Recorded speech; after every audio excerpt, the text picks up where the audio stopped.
Esther chapter 5. Now it came to pass on the third day that Esther put on her royal apparel,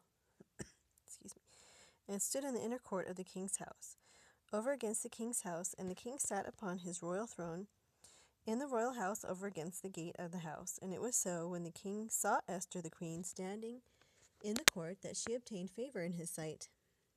And the king held out to Esther the golden scepter that was in his hand.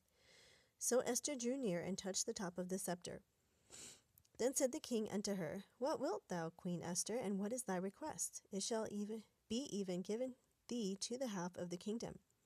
And Esther answered, If it seem good unto the king, let the king and Haman come this day unto the banquet that I have prepared for him.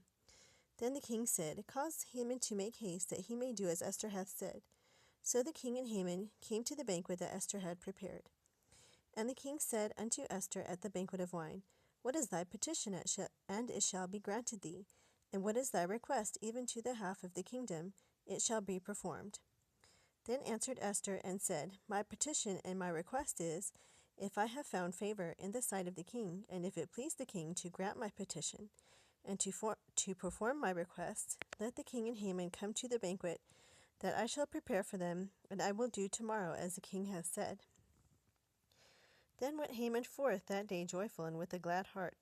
But when Haman saw Mordecai in the king's gate, that he stood not up, nor moved for him, he was full of indignation against Mordecai. Nevertheless, Haman refrained himself, and when he came home, he sent and called for his friends and Zeresh his wife. And Haman told them of the glory of his riches, and the multitude of his children, and all the things wherein the king had promoted him, and how he had advanced him above the princes and servants of the king. Haman said moreover, Yea, Esther the queen did let no man come in with the king unto the banquet that she had prepared, but myself, and tomorrow am I invited unto her also with the king. Yet all this availeth me nothing, so long as I see Mordecai the Jew sitting at the king's gate.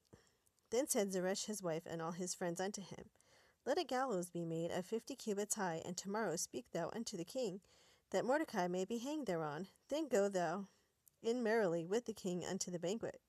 And the thing pleased Haman, and he caused the gallows to be made.